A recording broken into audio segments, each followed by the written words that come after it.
A graça e a paz de Cristo, amém? Amém. É uma alegria estar aqui sempre, né? Uma honra muito grande, mas também é gerado no coração do pregador, né? Daquele que tem essa oportunidade, o temor, porque temos que pregar aqui a palavra de Deus, a viva e eficaz palavra de Deus, mais penetrante do que espada alguma de dois gumes, a palavra do Deus vivo. Então é uma responsabilidade imensa e cabe a nós apenas nos lançarmos, né, aos pés dele e pedir que ele nos utilize como instrumento nas mãos dele, instrumentos para honra, vasos de honra nas mãos dele.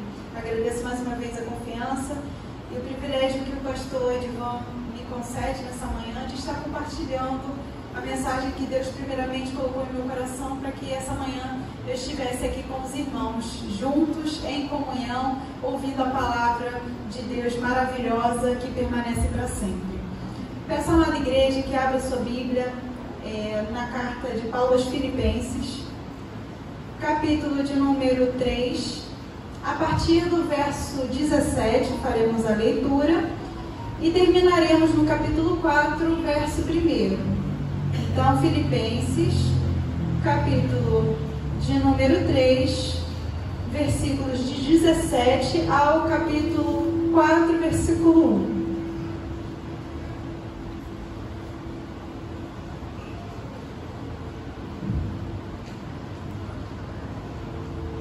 Peço à amada igreja que se ponha de pé, por gentileza, para que juntos, com toda alegria e vigor, leiamos a palavra de Deus de forma responsiva. Eu começarei no verso 17, os irmãos lerão o verso 18 e assim sucessivamente. Mesmo que haja alguma divergência em termos de versão, a palavra é a mesma. Amém? Amém. Então leiamos a palavra de Deus, Filipenses 3, verso 17. Irmãos, sejam meus imitadores e prestai atenção nos que andam conforme o exemplo que tendes em nós.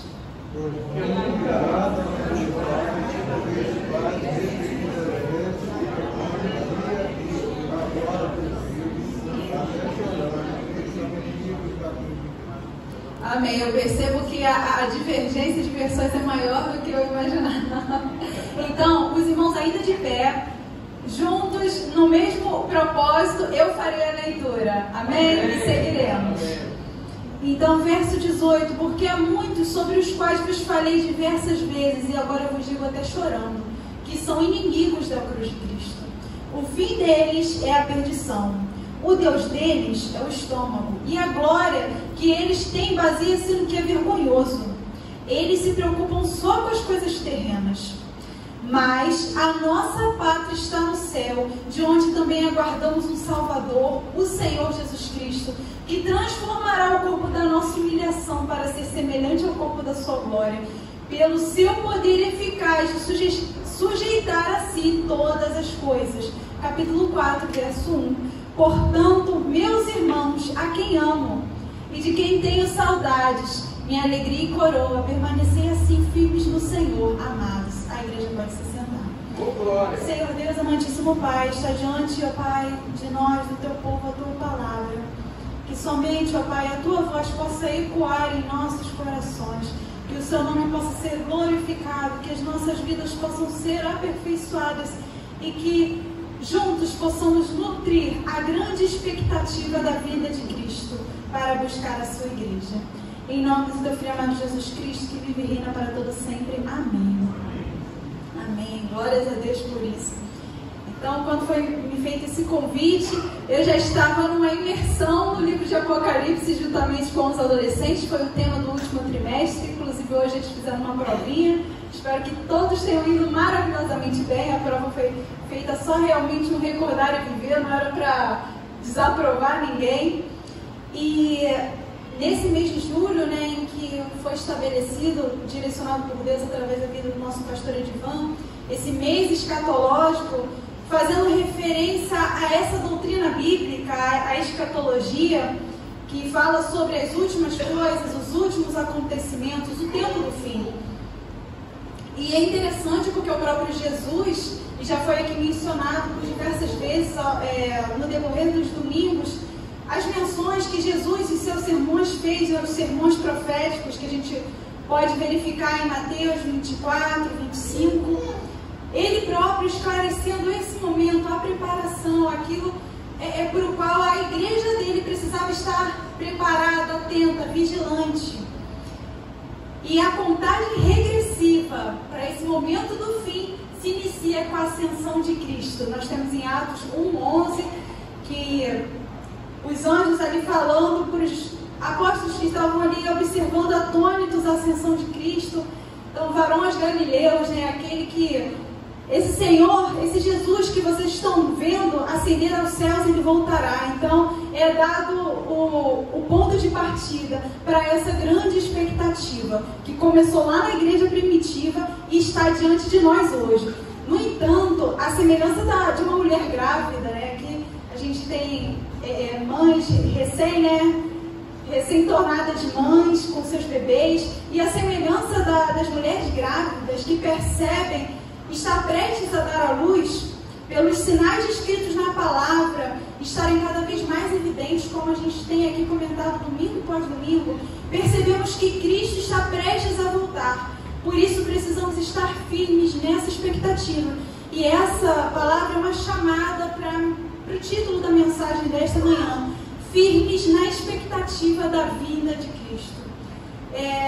A nossa geração, a nossa sociedade, ela espera, ela anseia por muitas coisas, É a sociedade que vive estressada pela grande expectativa do futuro. No entanto, às vezes, a igreja do Senhor está distraída também com a tendência desse mundo, tem nutrido expectativas, desejos, ansiedades por outras coisas que não sejam a vinda do nosso Senhor. Então, esse mês, e por todos os dias de nossa vida, mas de forma mais clara, de forma mais focada nesse mês, é o exercício, é a chamada que domingo após domingo, liturgia após liturgia tem sido feita. Precisamos estar atentos, porque o Senhor, o Rei dos Reis, o Senhor dos Senhores, o Cordeiro de Deus, que tirou o pecado do mundo, agora virá como leão da tribo de Judá. Não será mais um advogado fiel, mas ele virá como juiz. E que nós estejamos na condição de lavados e remidos pelo sangue de Cristo, mas também como naquela parábola, as virgens prudentes, à espera do noivo. Então, nesse contexto, agora indo ao texto escolhido para essa manhã, direcionado por Deus, Filipenses 3, 17 até o capítulo 4, versículo 1, só para contextualizar os irmãos o cenário em que essa carta foi escrita. Ela foi escrita pelo apóstolo Paulo, que nesse momento ele estava vivendo uma prisão, mas a palavra do Senhor, como ele faz referência a outra carta, não está presa. Ele escreve aos filipenses retribuindo cuidado, com carinho, com palavras de carinho e gratidão. Essa igreja é conhecida até a carta da alegria, é feito mais de 10 vezes menção à palavra alegria e seus derivados.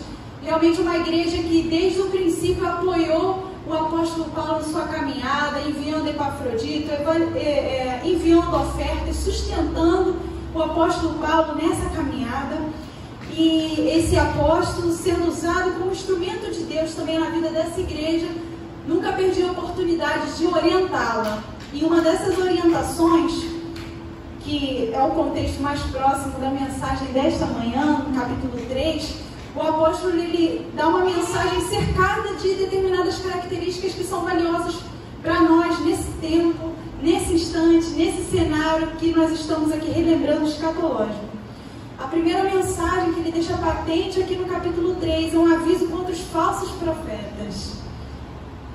E é extremamente atual para nós nesse tempo. Quantos têm se levantado para proferir em nome de Deus, dizendo palavra de Deus, mas que estão proferindo acerca de si mesmos, de fábulas, enfim, tempos trabalhosos, é o que nós temos vivido. E o apóstolo Paulo também faz essa chamada ao seu discípulo, Timóteo, o jovem pastor Timóteo. Outra mensagem que também é reafirmada aqui nesse contexto é a excelência de Cristo sobre todas as coisas que lhe dizem respeito, inclusive o seu sofrimento.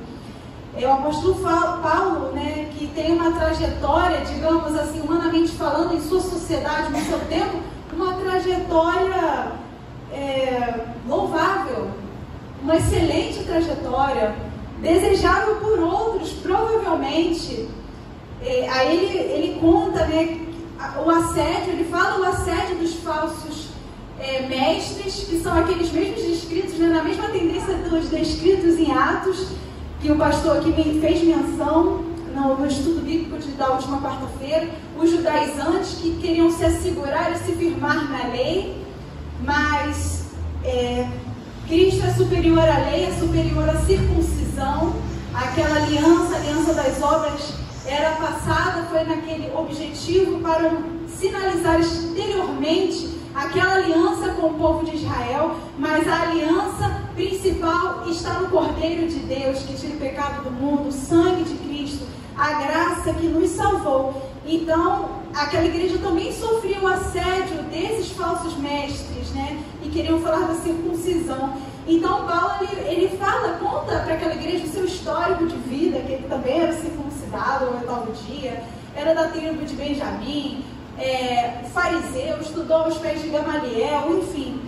Ele teve toda uma trajetória excelente para um judeu, mas ele considerava tudo aquilo perda, tudo aquilo esterco diante da excelência de Cristo, diante da graça maravilhosa, diante daquilo que o Senhor o havia chamado, né, de acordo com o chamado, ou melhor, de Deus.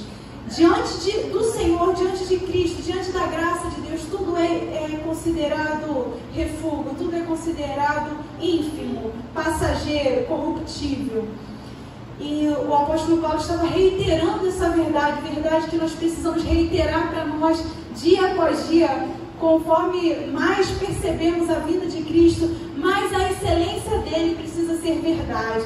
Porque quanto mais Cristo for excelente na nossa vida, nas nossas prioridades, na nossa família, no nosso ir, no nosso vir, mais desejável será a sua vinda. Mais atentos, mais ansiosos estaremos por essa maravilhosa expectativa da chegada do noivo, da chegada do Rei dos Reis, do Senhor dos Senhores, que nos abraçará, nos transformará e estaremos para sempre com Ele. E falaremos ainda mais a respeito disso. E por fim, que é o ponto de partida, é o fim e o ponto de partida ao mesmo tempo, né, dessa minha introdução e o início da exposição do texto, o apóstolo Paulo, também inspirado por Deus, ele faz uma chamada a um viver cristocêntrico exemplar. Nós também estamos, né, com o tema anual, o ano cristocêntrico. Cristo, ele precisa ser o centro, a essência do nosso viver. Quer comamos, quer bebamos ou façamos qualquer coisa, façamos tudo para a glória de Deus. O Ministério de Louvor sabe muito bem desta tônica. E é sempre bom, independentemente de ser uma divisa ou não de uma organização, isso precisa ser o lema de nossas vidas. Quer vivamos, quer comamos ou façamos qualquer coisa, façamos tudo para a glória de Deus. Cristo precisa ser a centralidade do nosso viver. Afinal de contas, mesmo que nós achemos que não, na nossa fútil maneira de viver e pensar muitas vezes, nos achamos autossuficientes, mas o próprio Senhor Jesus, lá em João 15, ele reafirma: porque sem mim nada podeis fazer. Então nada podemos fazer sem o Senhor. Então, para viver uma vida plena, uma vida excelente, precisamos ter a excelência de Cristo, precisamos ter o próprio Cristo na centralidade do nosso ser. Então, começamos a exposição nesta tônica. Irmãos, sede meus imitadores e prestai atenção nos que andam conforme o exemplo que tendes em nós.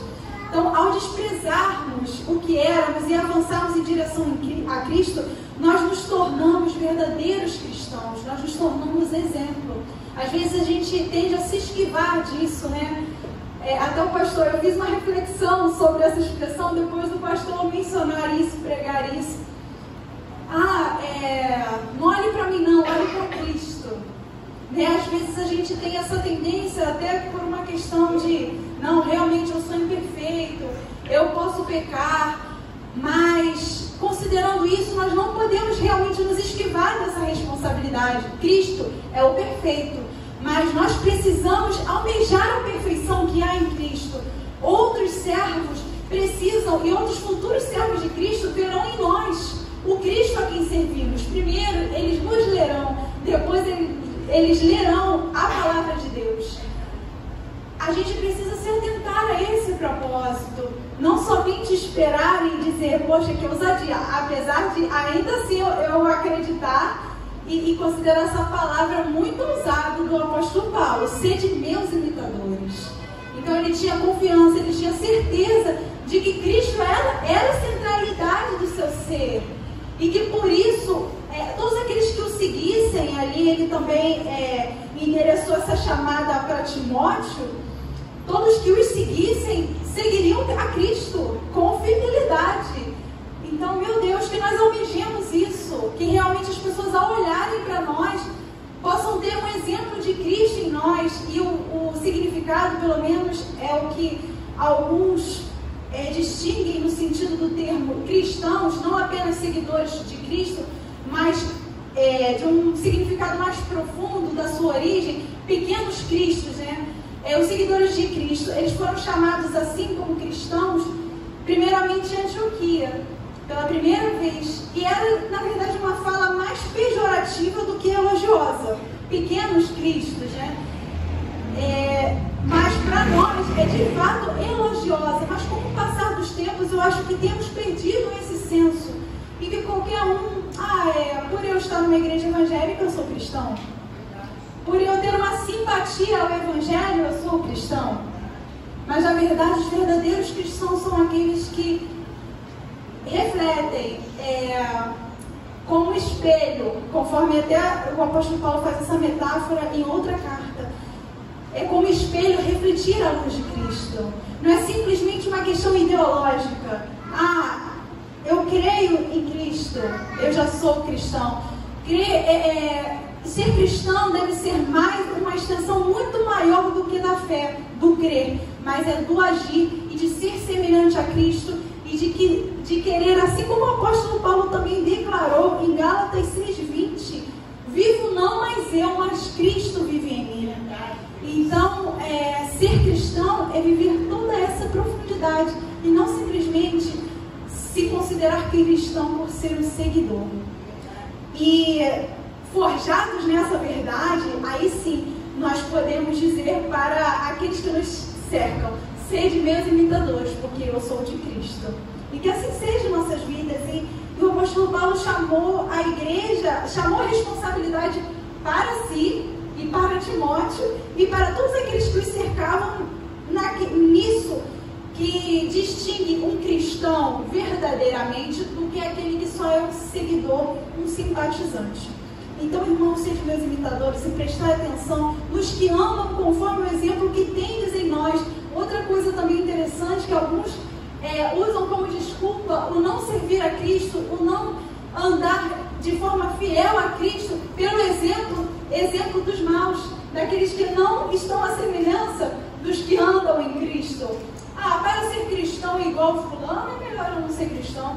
Eu estou naquela igreja, tem irmãos que agem assim, assado, então eu não vou mais fazer parte de uma igreja não, porque é melhor eu servir a Cristo conforme eu entendo, conforme o meu proceder. Mas isso é uma mera desculpa para que nós não assumamos um compromisso real e firme com Cristo. Então, que realmente esse olhar do comportamento exemplar seja primeiramente voltado para nós, que nós sejamos esse comportamento exemplar de cristãos e que nós possamos também mirar que, assim como há os infiéis, certamente, há os fiéis, há o joio, mas há o trigo também. Então olhemos para o trigo, igreja, olhemos para o trigo e prossigamos juntos, olhando para o alvo, que é Cristo. Então sigamos aqui. Agora eu li o verso 17, mas atrelado ao verso 17 em sentido, prestamos atenção no 18 também, porque há muitos, um contraste, ok?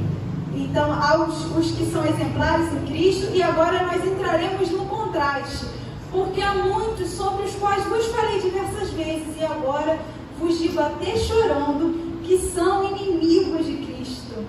Então aqui nós vemos identificado que nesse tempo de espera para a vinda do Senhor, como eu já até tinha mencionado, ao trigo, ao joio, há aqueles que caminham pela porta larga, há aqueles que caminham pela porta estreita, há as virgens prudentes e há as virgens imprudentes. E aqui nesse texto também uma outra figura que surge é a perseverança dos santos, que se identificam com Cristo, que carregam a identificação com Cristo, a cruz de Cristo, e a trajetória dos inimigos da cruz de Cristo. Vamos abrir lá em Mateus 16, 24? Rapidamente, meus irmãos. Mateus 16, 24.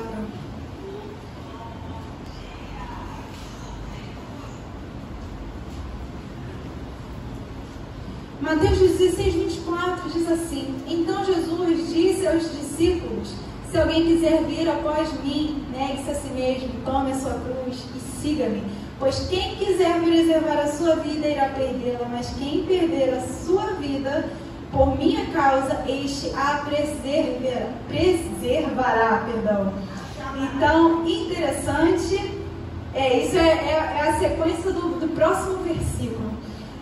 Mas interessante que às vezes utilizamos também erroneamente essa questão da cruz como se fosse um fardo qualquer, né? Cada um eu tenho que tomar uma cruz, o problema, essa é a cruz que eu tenho que carregar, esse problema, essa pessoa. Mas na verdade temos que avançar um pouco mais no sentido da cruz de Cristo. Tomar a cruz, essa cruz que Jesus ele apresenta para aqueles que querem o servir e o seguir realmente de forma verdadeira, é a renúncia, é aquilo que nos identifica com Cristo. Precisamos realmente tomar em si, em nós, a cruz de Cristo, renunciarmos o nosso eu, renunciarmos as nossas vontades, renunciarmos a tudo aquilo que nos solidifica as coisas terrenas e materiais. Precisamos nos desvincular de tudo isso e nos vincular com realmente a salvação que há em Cristo, a promessa de eternidade que há em Cristo, o sacrifício também que há em Cristo, a renúncia que há em Cristo. Então, todos aqueles que realmente se identificam com Cristo, se identificam com um pacote completo. Não é simplesmente o Cristo Salvador, o Cristo abençoador, mas é o Cristo Senhor, o Cristo que morreu, que padeceu para a glória de Deus. E assim como Cristo morreu e padeceu para glorificar o nome de Deus, cabe a nós exercer, na verdade, não esse fardo, mas esse privilégio de carregarmos na nossa vida alguns sofrimentos que nem de longe se compararão aos sofrimentos de Cristo, mas que redundarão para a glória de Deus. Então, essa precisa ser a nossa identidade. E a oposição está nos inimigos da cruz de Cristo. Quem seriam esses inimigos? E a partir do verso 19, nós vemos a característica, tanto a característica quanto o fim desses que são aqui tomados como inimigos da cruz de Cristo, e que nós não estejamos listados, nessa categoria. O fim deles, dos inimigos da cruz de Cristo, verso 19, é a perdição. O Deus deles é o estômago. A glória que eles têm baseia-se no que é vergonhoso. Eles só se preocupam com as coisas terrenas. Então, a partir desse verso 19, a gente vê o cenário escatológico aqui, o cenário do fim, mas é mais evidente, com a própria destinação daqueles que são inimigos da cruz de Cristo. O fim deles é a perdição. E quem serão esses inimigos da cruz de Cristo? Aqueles que fazem protestos, fazem coisas vexatórias usando o nome de Cristo também, mas às vezes essa definição ela é muito mais sutil do que nós conseguimos perceber, e se nós não nos dermos conta, se nós não pedirmos ao Senhor, ao Espírito Santo de Deus para nos orientar e nos livrar de tropeçar, poderemos estar perto de ser enquadrados nessa categoria. Por quê? O Deus deles é o estômago, e a glória que eles têm baseia-se no que é vergonhoso. Eles só se preocupam com as coisas terrenas. Nós temos vivido, conforme já foi mencionado, tempos trabalhosos. 2 Timóteo 3, no verso 1 ao verso 9, o apóstolo Paulo faz essa descrição desses tempos. Ele anuncia as características desse tempo, né? Virão tempos trabalhosos no fim, homens amantes de si mesmo, desprovidos do afeto natural, desobedientes. Muito parecido, idêntico, eu me atrevo a dizer, com aquilo que nós temos vivenciado no nosso dia a dia. Temos vivido, sim, esses tempos trabalhosos. Temos vivido, na realidade, a apresentação desses inimigos da cruz de Cristo. Esses são inimigos da cruz de Cristo. A gente vê que a glória dos homens tem se baseado em coisas vergonhosas. Nem faço questão de fazer a menção, de exemplificar esse contexto. Certamente cada um aqui sabe e tem visto as coisas vergonhosas, as coisas deploráveis que o ser humano tem feito, se colocando no lugar de Deus, afrontando a santidade de Deus, se achando superior a tudo ou a todos, mas o fim deles é a perdição. E aí vem uma outra característica que é a mais sutil, para a qual a gente precisa acender a luz de alerta. Eles se preocupam só com as coisas terrenas. O que tem ocupado a nossa mente, os nossos corações? Quais têm sido as nossas preocupações e prioridades no nosso dia a dia? Será que nós temos nos preocupado com a nossa pátria, sobre a qual a gente ainda vai falar no versículo 20? Ou estamos atrelados às coisas terrenas, às nossas prioridades, ao nosso desejo de sucesso, a nós competirmos com os nossos iguais desse mundo? Quais têm sido as nossas metas? A eternidade ou o sucesso terreno? O que tem direcionado as nossas vidas? Aquilo que a sociedade estabelece como sucesso, como felicidade? Ou aquilo que está estabelecido na eternidade, que nem a traça, nem a ferrugem consomem, nem os ladrões minam, nem roubam? Qual tem sido a nossa prioridade? Qual tem sido o nosso principal anseio? E eu falo com os irmãos entendendo o desafio disso, porque nós estamos aqui, mas nós não somos daqui. E apesar disso, é aquilo que nós conhecemos visivelmente. Então estamos muito atrelados realmente àquilo que é material, àquilo que é temporário, àquilo que é limitado. Mas o que as nossas orações dia após dia devem ser feitas por nós, por mim e pelos irmãos que me ouvem, é que o Senhor Deus nos dê a extensão da eternidade. Que o Senhor Deus faça com que o seu Santo Espírito nos faça discernir as coisas espirituais, para assim desejarmos ainda mais, de forma mais clara, de forma mais evidente, de forma mais patente a nossa pátria. E o desejo ardente de voltar à nossa pátria, de estar com o Senhor, de morar no céu. Então, seguindo, vamos à nossa pátria. Verso 20. Mas a nossa pátria está no céu, de onde também aguardamos um Salvador, o Senhor Jesus Cristo. E hoje podemos dizer: Maranata, vem Jesus. Vem Jesus. Os dias são maus, tempos trabalhosos. Realmente a palavra do Senhor se cumprindo. E aquilo que precisa nos alegrar, nos confortar, nos encher de esperança, deve ser tão somente a nossa pátria. O Senhor, o nosso Deus, que nos preparou um lugar, vindo nos buscar, para estarmos para sempre com Ele. Essa deve ser a nossa esperança, porque somos às vezes tentados a almejar tempos melhores aqui, dias melhores aqui, esperança aqui, mas aqui não virão dias melhores. Como eu falei na imersão, de Apocalipse, que os adolescentes foram desafiados, assim como seus professores, eu e o irmão Diácono Fábio, a fazermos, nessa imersão a gente percebe que cada metáfora ali, cada visão que Jesus revela a João, É uma extensão de mal a pior, até vira o fim. Os cavalos e seus cavaleiros, as trombetas, as taças, não é nada uma progressão de melhora, é só uma progressão de piora, de degeneração, de morte sobre todos os aspectos. Mas a nossa esperança é que, assim como é dito no Apocalipse, aqueles que estão em Cristo, aqueles que estão lavados e remidos pelo sangue de Jesus e que têm essa esperança, será selada. Todos aqueles que têm essa esperança serão selados. Estamos selados pelo Espírito Santo de Deus, então nós não pereceremos como perecerá os inimigos da cruz de Cristo. Todos nós seremos transformados. A única coisa que perecerá em nós será a nossa natureza, a lembrança da nossa natureza pecaminosa. Então, que o nosso coração também se encha de esperança. Tempos trabalhosos, sim. Tempos desafiadores, sim. Mas o Senhor que nos selou, no dia do grande encontro, Ele nos transformará e toda essa lembrança de humilhação, de dor, de pecado se desfará também.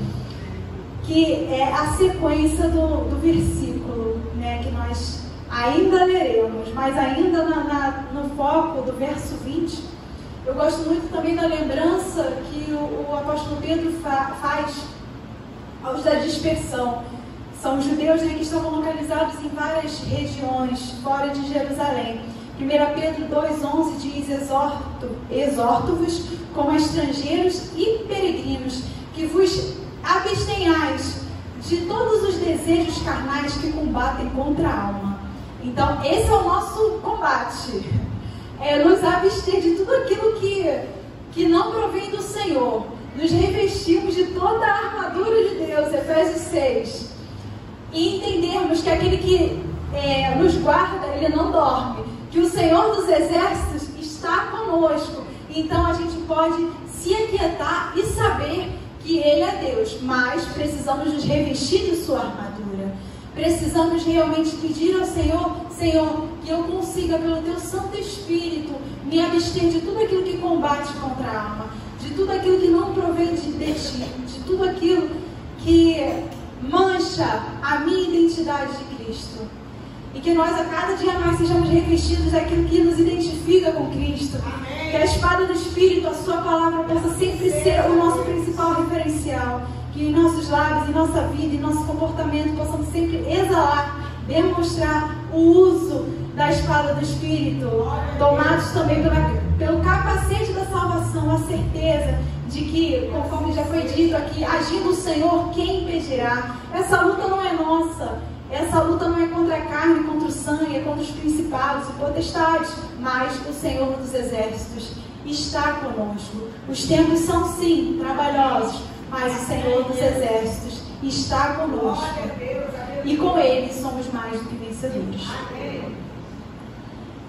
E ainda nessa mensagem, eu lembro de Mateus 6, 19 ao 21, o próprio Senhor Jesus dizendo que é para nós ajuntarmos tesouros, né? Aquilo que é de mais precioso para nós não pode ser atrelado aqui à terra, mas sim aos céus.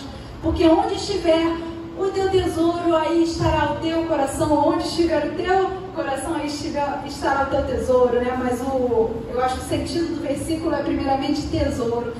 O que tem sido o seu tesouro aqui na face da terra? O que tem sido o teu tesouro na tua existência? Se for Cristo, ali estará o teu coração. Se for outra coisa, ali também estará o teu coração. Mas que o Senhor Jesus sempre tenha a primazia em nossas vidas. Que Ele seja o dono do nosso coração. Que nós possamos o buscar primeiramente sobre todas as coisas. Aí sim o Senhor será literalmente o nosso tesouro. E nós tomaremos posse desse tesouro que nós temos nutrido em nossos corações na eternidade. E por fim, verso 21, que transformará o corpo da nossa humilhação para ser semelhante ao corpo da sua glória, pelo seu poder eficaz de sujeitar a si todas as coisas. Um texto paralelo a esse, também do apóstolo Paulo, 1 Coríntios 15, 50 e 52, lerei rapidamente para os irmãos. Mas digo isso, irmãos, carne e sangue não podem herdar o reino de Deus, nem o que é perecível pode herdar o imperecível. Eu vos digo um mistério, nem todos iremos falecer, mas todos seremos transformados. Num momento, no abrir e fechar de olhos, ao som da última trombeta, porque a trombeta soará e os mortos ressuscitarão imperecíveis e nós seremos transformados. A grande maravilha, a coisa mais excelsa, excelente e majestosa é saber de que toda lembrança do pecado, de uma vida manchada, pela queda, pelo pecado, de uma vida que foi, logicamente, guardada e cuidada pelo Espírito Santo de Deus, mas também cercada pelas astutas ciladas do diabo, toda essa lembrança, tudo se desfará. Porque quando estivermos diante do perfeito, aquilo que é em parte será aniquilado. Então é uma grande alegria e apropriados dessas expectativas que nós possamos desde já regozijar, desde já nos alegrar no Senhor, porque será uma experiência sem precedentes. Pensa na melhor coisa que a gente possa ter vivido aqui nessa terra, cada um, ou que cada um aqui deseja viver nessa terra. Essa experiência, esse momento será uma coisa inefável. Nem olhos viram, nem ouvidos ouviram, nem subiu ao coração do homem. Aquilo que o Senhor Deus preparou também para esse grande dia será um dia surpreendente, será um dia sem precedentes, será um dia glorioso. E assim que estivermos diante do glorioso, só teremos como único impulso dizer: Santo, Santo é o Senhor dos exércitos. Amém. Glória a Deus. E o último versículo do texto é Filipenses 4:1. Portanto, meus irmãos, a quem amo e de quem tenho saudade, minha alegria e coroa, permanecer assim, firmes no Senhor, amados. Eu não tenho saudade dos irmãos, porque eu estou aqui sempre com os irmãos, mas os irmãos são a minha alegria. Amém. Os irmãos são irmãos a quem eu amo, de fato, são família de Deus para mim. Então, meu desejo é que os irmãos permaneçam firmes. E eu termino essa fala com Filipenses também, versículo de 9 a 11, que o apóstolo Paulo revelou essa oração aos filipenses, e é a mesma oração que nessa manhã eu faço aos irmãos, faço a Deus pela vida dos irmãos. Versículo 9: E peço isso em oração, que o vosso amor aumente cada vez mais no pleno conhecimento e em todo entendimento, para que aproveis as coisas superiores, a fim de sermos sinceros e irrepreensíveis até o dia de Cristo, cheios do fruto da justiça que vem por meio de Jesus Cristo, para a glória e louvor